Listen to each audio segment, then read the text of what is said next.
সুমিত প্রতিদিনের মতো আজকেও আর একটা ভিডিও নিয়ে চলেছে কিছু অজানা কথা। ভারতের প্রথম স্বাধীনতা উদযাপন 1947 সালে 4 বছর আগেই হয়ে গিয়েছিল এবং সেই সম্পর্কে কেউ কোনো কথা বলে না। বেশিরভাগ ভারতীয় এই বিশ্বাস নিয়ে বড় হয় যে স্বাধীনতা এসেছে 15ই আগস্ট 1947 সালের মধ্যরাতে বক্তৃতা এবং সৌজন্যমূলক কর্মদানের মাধ্যমে। কিন্তু আসল সত্যিটা তার থেকে খানিক ভিন্ন ও বেশ অস্বস্তিকর।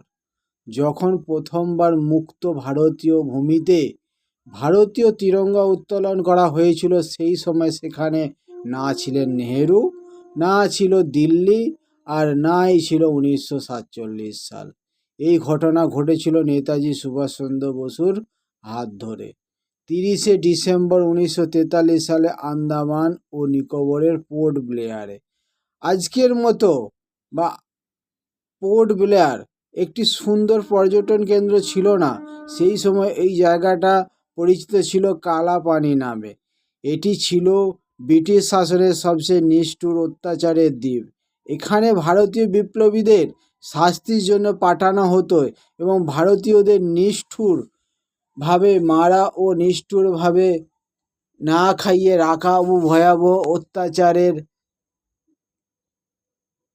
চালানো হতো এবং অনেক ভারতীয় হত্যা করে সেখানেই কবর দিয়ে দেওয়া হতো।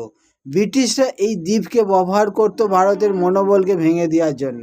এই রকম ভয়াবহ এক স্থানে 1943 সালে 30শে ডিসেম্বর সুভাষচন্দ্র বসু সংকোচ না করেই পৌঁছান এবং কোনো অনুমতি বা আলোচনা তোয়াক্কা না করেই সেখানে ভারতীয় তিরঙ্গা উত্তোলন করেন। এটি শুধু পতাকা উত্তোলন ছিল না, বরং ছিল ব্রিটিশদের শাসনদের বিরুদ্ধে একটি প্রকাশ্য চ্যালেঞ্জ। এই চ্যালেঞ্জের মাধ্যমে নেতাজি বিশ্বের কাছে স্পষ্ট বার্তা দেন, ভারত ইতিমধ্যে স্বাধীন আর এটাই তার প্রমাণ। একবার ভেবে দেখুন, যে দ্বীপে ব্রিটিশ ভারতীয়রা বিপ্লবীদের নির্বিচারে প্রহার ও হত্যা করত, সেখানে একজন স্বাধীনতা সংগ্রামের জন্য সেই মুহূর্তটার উত্তোলন করেছিলেন তিরঙ্গা। ভারতীয় স্বাধীনতা সংগ্রামের জন্য সেটি বিপ্লবী মুহূর্ত ছিল, কিন্তু দুর্ভাগ্যজনকভাবে আমাদের সেই গল্পটা কখনো শেখানো হয়নি।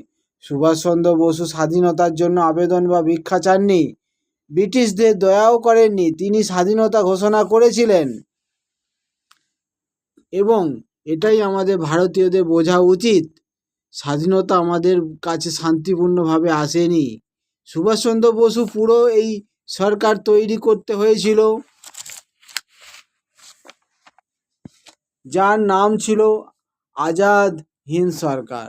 একটি পূর্ণাঙ্গ সেনাও তৈরি করেছিলেন, যার নাম দিয়েছিলেন Indian national army. Subhas Chandra Basu আমাদের এই বিষয়টা নিয়ে অনেক কিছু শিখিয়ে গেছেন, যা হয়তো ইতিহাসের পাতায় আজ নেই। তা হলো, স্বাধীনতা কখনো দেওয়া হয় না, স্বাধীনতা ছিনিয়ে নিতে হয়। ভিডিওটা ভালো লাগলে অবশ্যই সাবস্ক্রাইব করে পাশে থাকবেন। ধন্যবাদ।